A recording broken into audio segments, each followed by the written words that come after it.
Good evening, one and all. Hopefully, you can hear us loud and clear on YouTube. I'm going to trust you in the comments to let us know if we're too quiet or too loud. But on the show this week, then live with Clive. How are you, mate? Clive live at 9. Good evening, everybody. Yes, I'm fine, thank you. Just back from me walking football. So, good little session up Eastleigh Football Club. Keeping fit in the cold. Well, it was all right. It was all right. It was dry, wasn't it? It's nice and dry, so it's good. It's been absolutely bitter the last 12, 14 hours. But that's small talk anyway, Clive. Look, let's get into the nitty gritty then. Let's take a look back quickly at the weekend. A much needed win, Saints 2, Watford 1. How did you see it? Looking down the barrel, weren't we? But we've come out of it smelling the roses and we've got a chance. How did I see it? Oh, my God, that first half was so bad. Yet again, third game running. What are we doing at home? We can do it away. We look decent. We do look really decent. But at home, the players clam up. The crowd gets edgy. It just doesn't flow. And the first halves of all these games, you can't do it against Norwich. We've got to be up for it straight away. Yeah, I mean, I think Saints were utterly uninspired for that first, I think fair to say, about hour. So, first 75 minutes, hundreds dissing, cussing, swearing, effing, jeffing, Ward-Prowse, others, all our efforts at half-time. But why do you think they were so nervous for?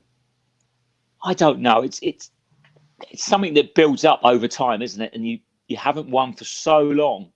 And it's just confidence. I really think it's confidence. And I do feel we've got a lot of youngsters in there. And I do feel a little bit more experience might help. Certainly when Shane came on, we all know Shane's limitations. But he gave them a bit of energy up front and a bit of nous and a bit of, let's give the centre-half something to do instead of having an easy life. It was though, wasn't it? And, he keeps saying he's not the greatest footballer. He doesn't score many goals, but he keeps them occupied and he will run all day and he'll bother them. I mean, it was the proverbial game of two halves. Before we go on, actually, just a quick hello to everybody in the comments. Hello, Dean. Hello, Mark. And great comment, actually, Mark. I've got a curry on the way, and the ugly is streaming. Can life get any better?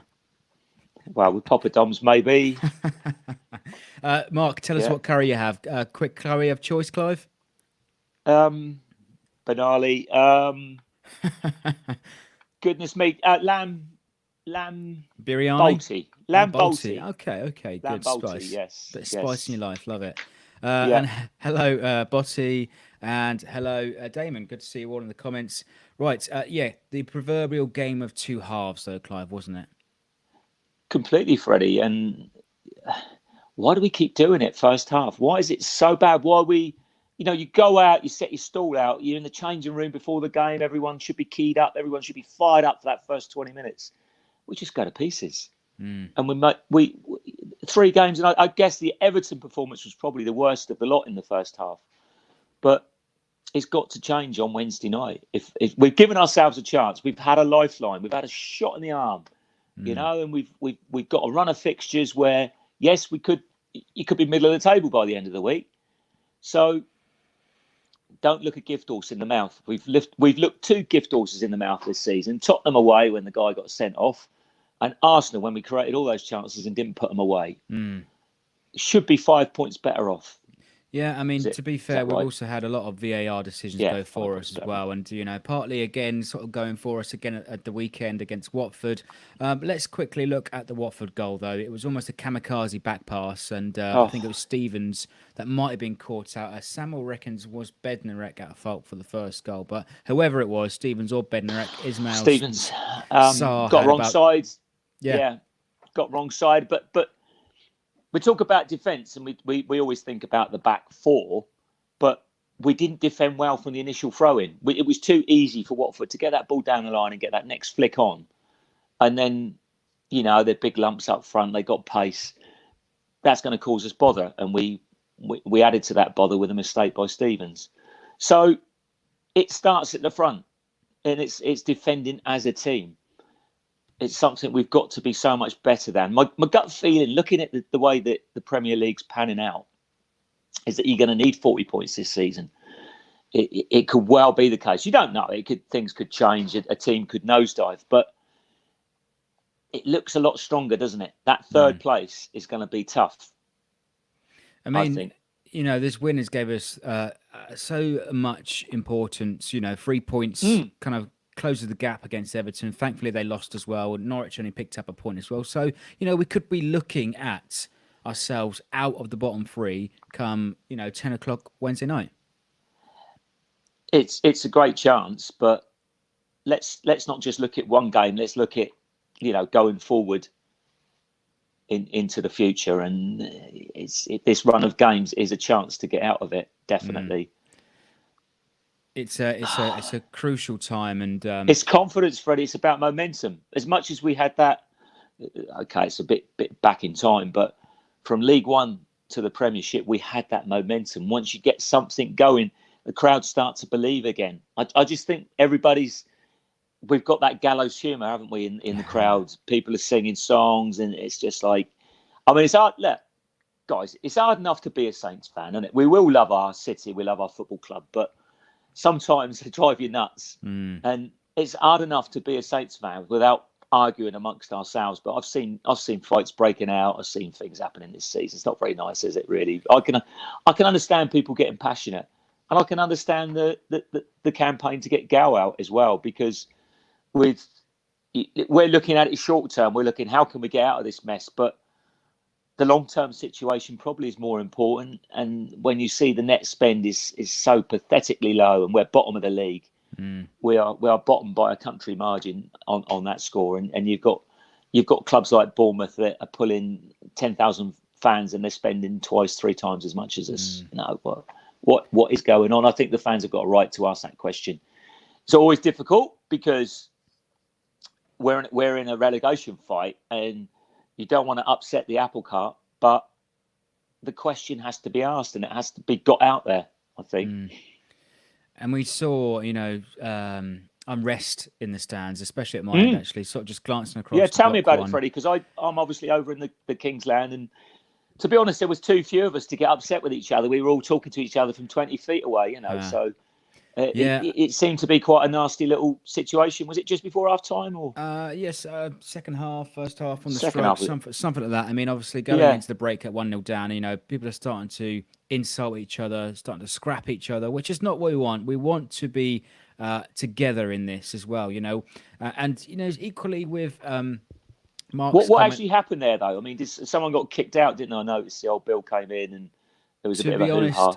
To be honest, I didn't see much of it. Although, 1 or 2 people talked to me after the game and said it might have been 2 ladies, might have been 2 idiots, 2 chaps trying to, scrap each other. I don't know. I couldn't see much where I was sitting, but it's not what we want. We don't want in times of need like this. We need to stick together, and equally equal kind of Mark's comment right here. Clive is absolutely right about having to defend as a team. The defense right now, often weak, often left wanting something else. Often caught out. And it's exampled really by just our goal difference at -16. Last season it was almost going for us as an advantage, as an extra point. But we are fighting an absolute mountain right now with a goal difference of -16. Well, the -9 is obviously what's done that, and that's like an extra point that we've lost. So not only was it a disastrous day, but we've kind of put ourselves at. There's only 2 teams, isn't there? Is it Watford and Norwich that are near us on goal difference at the moment. So I don't think we're going to claw that back. In previous seasons, that's kind of been our advantage, that we've had a good goal difference, which is that extra point. And sometimes that's what it comes down to at the end of the season. Look at the Swansea situation, and what was it last year? Last year wasn't so close, but it was still, it feels like a lifetime. We've been fighting relegation, doesn't it?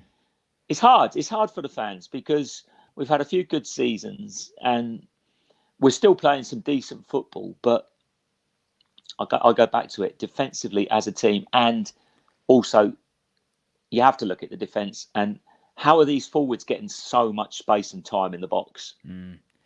And I think if we look at some other incidents in the Watford game at the weekend, Dean comments, couldn't understand the booing when the defence were keeping the ball when they had no options ahead of them. Yeah, that's just frustration from the crowd, and I kind of questioned it with the guy next to me, and he said, "Well, they got a right to boo. You know, it's frustrating, but it does clam the players up." And this is the Norwich game is such a dog eat dog game. You've got to get out there, and let's hope to God we get a decent start this time.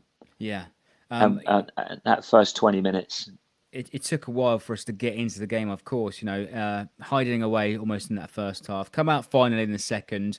Redmond... Ings can have my baby, so that's quite like that. But he's right. He's right. And I don't know if the word hiding, I think it's just that, again, Nathan's one of those guys that comes to life, isn't he? And 1 minute he can look dog awful, and the next minute he's a world beater.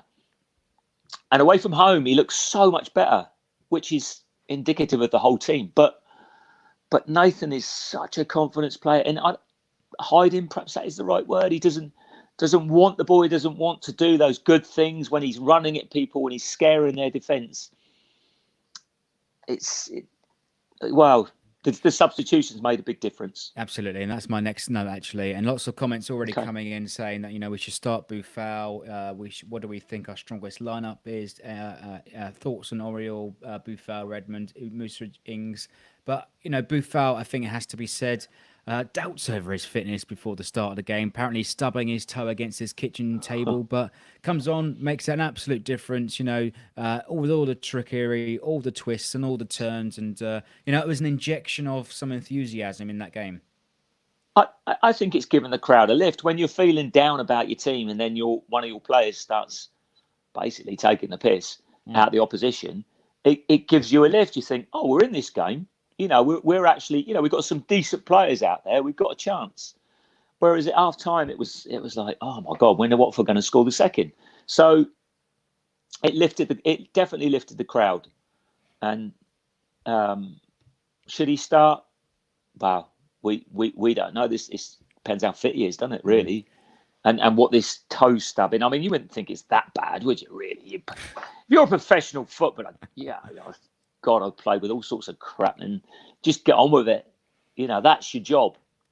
That's your job. Get on with it and do the business. And Phil, he clearly wasn't that bad, because if you're taking players on like he's got that confidence to do that.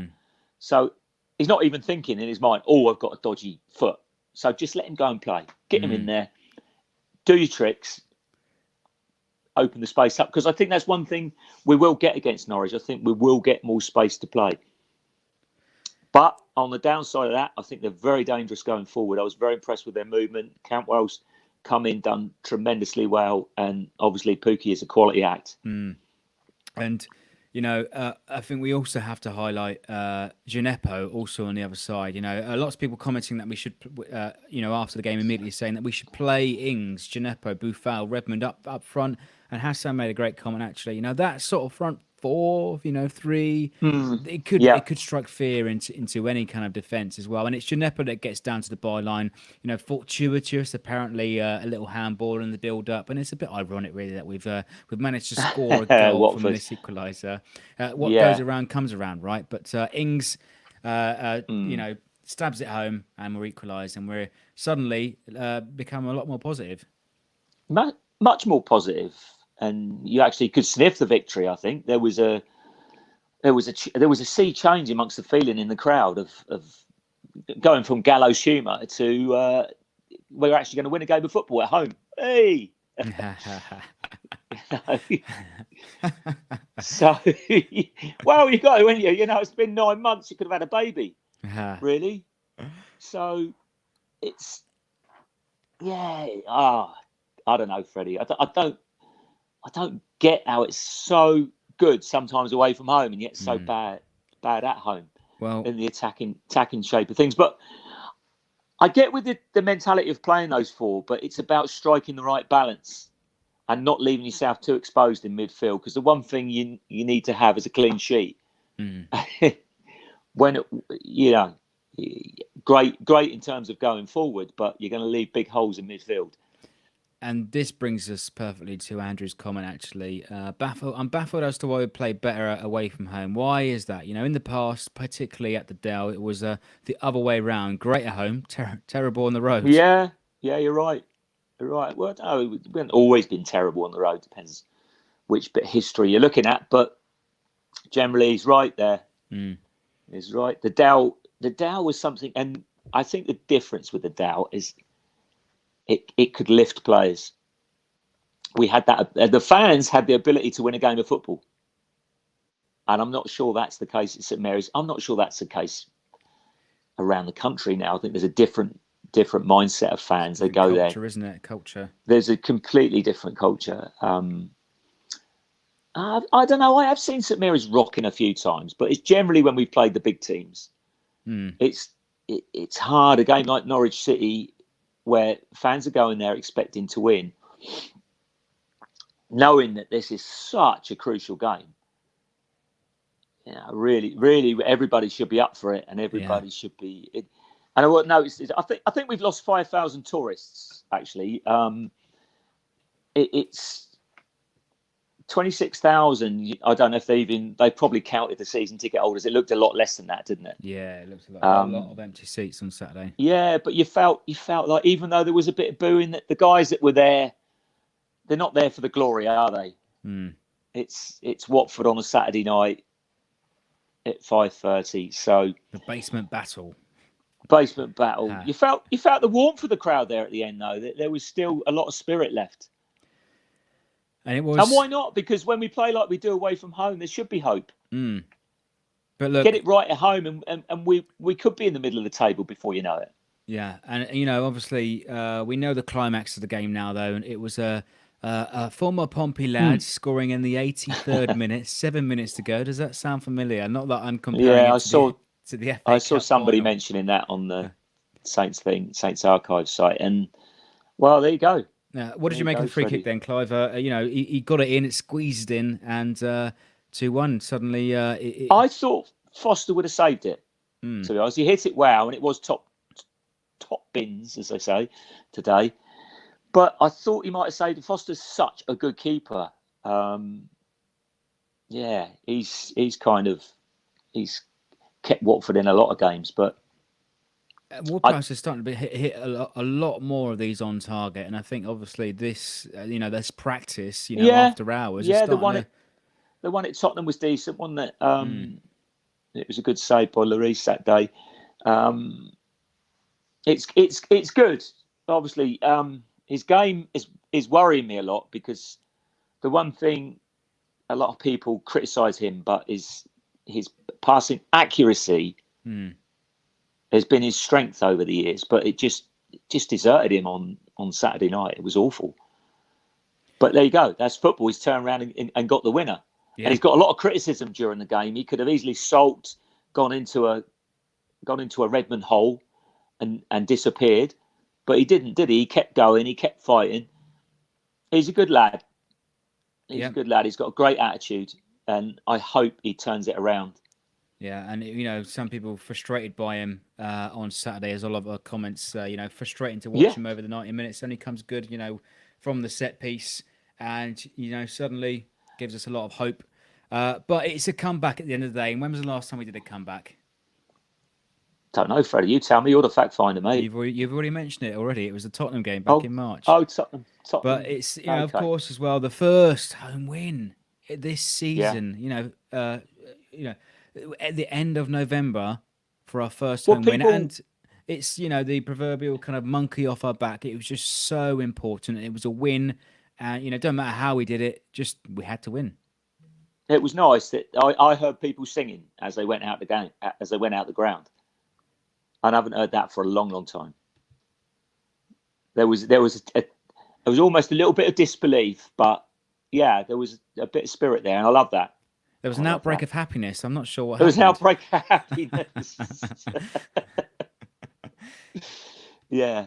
But, we hope of course, we need to build some momentum for Wednesday night. And as I say, there's a chance to climb out the bottom three after Everton lost, and they've got obviously Liverpool as well on Wednesday night. But they got a horrible run of fixtures. They have, and I'm absolutely baffled why Marco Silva is still in a job. I'm sure he'll lose it before Christmas. Watch that game yesterday. They were really unfortunate, really unlucky. They should have beaten Leicester, I think.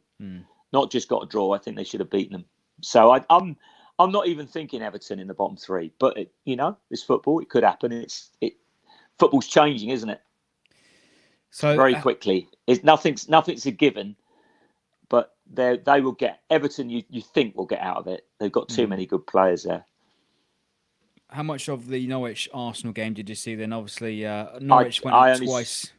Yeah, I was working. I just saw the last bit. And Norwich were mightily impressive going forward. The movement was excellent. I've got to say, Arsenal looked awful defensively in the few minutes I saw. But like I say, I don't want to judge the game as some sort of thing because I only saw the last 10 minutes. But I mean, as a whole, Norwich have had a lot of spirit, haven't they? They ruffled a lot of feathers, albeit they're canaries in the first few games. Ho. But they've been caught out since then quite a few times. But they're no mugs, and of course, a difficult game. And Daniel Farke asks a lot of his side. These are two sort of German sort of coaches. That style, the high press. I think we might see a bit of Austrian. Freddie. Yeah, I know, but it's the German kind of style, though, isn't it? It's a high press. I think we might see an open game Wednesday. I think we will. Undoubtedly, it'll probably end up 0-0. But no, I don't think that for 1 minute. I think there'll be goals. And Norwich, I think if you looked at their form last season, they won a lot of games late in the game. They just kept going and going. They believe in what they're doing. And that's one thing Saints have got to get back into believing in what they're doing and confidence in what they're doing. And the only way you do that is win games of football. And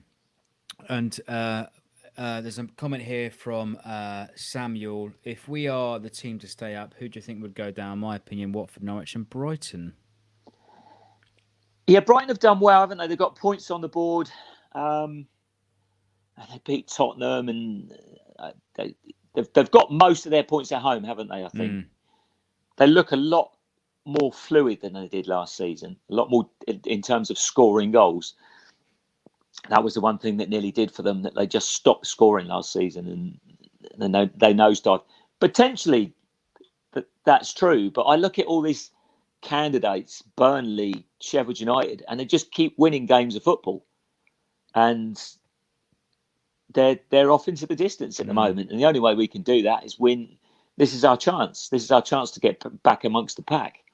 Right, a couple of more comments then. Oliver comes out and said, Watford trying to get Mark Hughes as their new manager. Really? If that's got to be true, then I wouldn't hold out much hope for Watford. I did hear Houghton, actually. Yeah, apparently they haven't spoke to him yet, but this isn't the Watford show, so remains to be seen. I mean, of course, Watford. You hate Watford, don't you, Freddie? We hate Watford. But Ings can have my babies once again says that the fans need to do our bit and get behind the players. And I think over in my corner in the Itchen North on Saturday night, they wouldn't stop singing. No, full marks to them. I could hear it from over in the other corner, and full marks to them. They really have shown to be the loudest. I think the fans should have a bit of a challenge with each other, to see which side can sing the loudest and the most. And that can get the whole ground going, because like when they sung that Stand Up If You Love the Saints, and most of the Kingsland stood up. It was, and all of a sudden the atmosphere's transferred from people slagging off Redmond and Ward-Prowse and screaming and hollering to a ground that is given the team an extra yard. But we still nearly managed to blow it in injury time. Yeah. I don't know quite how close that last effort was, but it certainly made people quite worried. Well, those last especially the guy next to me who had an accumulator on Saints and was winning £100 and something. That's the schoolboy error. You should never bet on the game that you're watching. I know. I'm sure your heart rate probably doubles. And that last 5 minutes, I was watching through my hands. Yeah, I know. And when Jan Valery just booted it out for a corner. I'm thinking, oh God, stick it in, for a throw in. But we survived. I think they should have played Gloria Gaynor at the end. That would have been a good shout. Because that's what we need to do. We need to have a bit of humour as well, and a bit of. I could say, like you said at the start there, Freddie, fair play to that itching corner. They're doing brilliant. They're doing brilliant, and then the rest of the ground needs to get with the act. Okay, right. Everybody in the comments, get your score predictions in, your team lineups.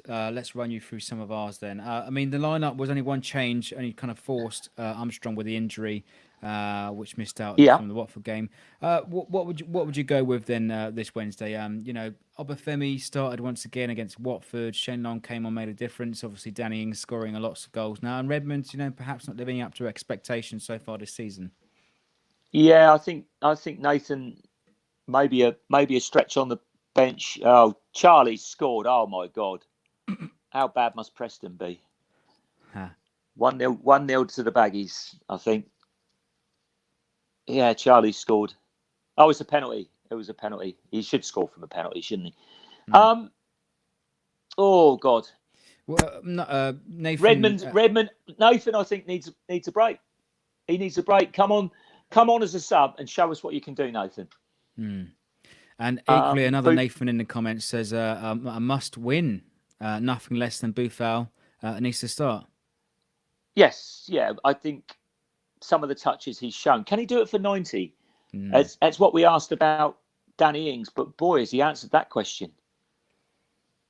He has been something special this season. The goals might not be, there've been a couple of tap-ins the last couple of home games, but he's been in the right place at the right time. I think with the kind of individual quality in Djenepo and Boufal, I think we've got enough about them to kind of twist and turn our ways and dance our way to the byline, cut it back, get past the Norwich defenders, because I don't think they've got too much quality in their defensive line. No, that's one thing. You think that we're going to get a bit of space to play, and Djenepo, yeah, he's looking good. I think. Again, there's slight doubts about fitness because these guys have had a slow start, but I would go with Djenepo and Boufal and Ings, and I wouldn't go for Redmond on the bench because you've got some weaponry there. Again, the game's changed so much that the bench is almost as important as the starting lineup these days. If you can change something round about the hour mark, you that can change the game completely.